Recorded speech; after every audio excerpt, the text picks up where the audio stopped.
কেন মানুষ বিপদে পড়ে? একটা প্রশ্ন যেটা আমরা সবাই কোনো না কোনো রাতে নিজেকে জিজ্ঞেস করেছি। আমি কেন? আমি তো কাউকে ঠকিনি, আমি তো খারাপ কিছু করিনি। তাহলে আমার জীবনেই কেন এত কষ্ট? কেন যখন আমি সবচেয়ে বেশি চেষ্টা করি ঠিক তখনই সবকিছু ভেঙে পড়ে? আজ তুমি শুধু একটা উত্তর পাবে না, আজ তুমি নিজের জীবনকে নতুন করে দেখতে শিখবে। কারণ এই প্রশ্নের উত্তর খুঁজেছিলেন 1000 বছর আগে শ্রীকৃষ্ণ। সনাতন ভাবনাতে তোমাকে স্বাগতম। জীবনটা অদ্ভুত। যখন সব ঠিক থাকে আমরা ভাবি সবকিছু আমাদের নিয়ন্ত্রণে, কিন্তু একটা সময় আসে যখন হঠাৎ সবকিছু বদলে যায়। একটা ফোন কল, একটা ভুল সিদ্ধান্ত, একটা দুর্ঘটনা, আর সবকিছু এলোমেলো হয়ে যায়। সেই মুহূর্তে মানুষ ভেঙে পড়ে না, শুধু সে নিজের উপর থেকে বিশ্বাস হারাতে শুরু করে। আজকের গল্পটা শুধু একটা মানুষের না, এটা আমাদের সবার গল্প। একটা ছোট শহরে থাকত অরিজিৎ। ছোটবেলা থেকেই সে স্বপ্ন দেখত একদিন সে নিজের পরিবারকে সুখী করবে। তার বাবা ছিলেন সাধারণ একজন মানুষ। মা সবসময় তাকে বলতেন, ভালো মানুষ হলে ভগবান তোমার ভালো করবেন। অরিজিৎ এই কথাটা বিশ্বাস করত। সে পড়াশোনা করত, পরিশ্রম করত, কারো ক্ষতি করত না। তার মনে ছিল একটাই বিশ্বাস, ভালো কাজ করলে ভালোই হবে। সবকিছু ঠিকঠাক চলছিল। হঠাৎ একদিন তার বাবার অসুখ ধরা পড়ল। চিকিৎসার খরচ, টেনশন, অনিশ্চয়তা সবকিছু একসাথে এসে পড়ল। অরিজিৎ প্রথমবার বুঝল জীবন এত সহজ না। সে ভগবানের কাছে প্রার্থনা করল, আমি সব করব, শুধু আমার বাবাকে বাঁচিয়ে দাও। কিন্তু কিছুদিন পর তার বাবা মারা গেলেন। সেদিন অরিজিৎ আকাশের দিকে তাকিয়ে শুধু একটা কথা বলেছিল, তুমি এটা কেন করলে? এই প্রশ্নটাই মানুষকে ভিতর থেকে ভেঙে দেয়। এরপর শুরু হলো আসল লড়াই। পরিবারের দায়িত্ব, টাকার অভাব, বন্ধুদের দূরে সরে যাওয়া, সবকিছু একসাথে চাপ হয়ে দাঁড়ালো।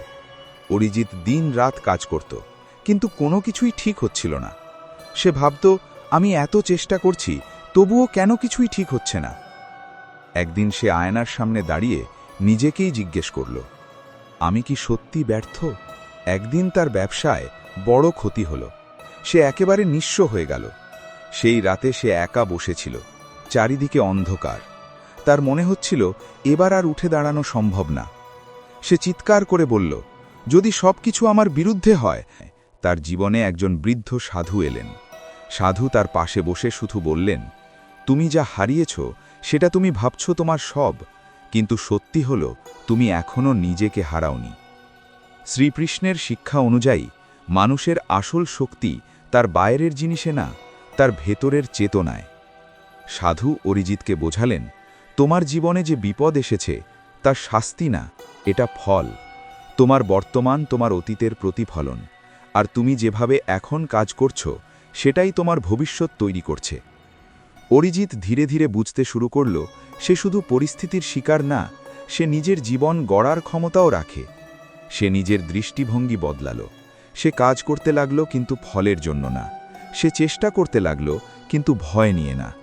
ধীরে ধীরে তার জীবন বদলাতে শুরু করল। সে বুঝল, শান্তি বাইরে না, শান্তি ভেতরে। কয়েক বছর পর অরিজিৎ আবার সফল হল, কিন্তু এবার সে আগের মতো না। এবার সে জানে সফলতা স্থায়ী না, ব্যর্থতাও স্থায়ী না। শ্রীকৃষ্ণ বলেন, যে ব্যক্তি সুখে আটকে থাকে না, দুঃখে ভেঙে পড়ে না। আজ তুমি যদি জীবনে বিপদের মধ্যে থাকো, তাহলে একটা কথা মনে রেখো, তুমি একা না। এই পথ সবাই হেঁটেছে।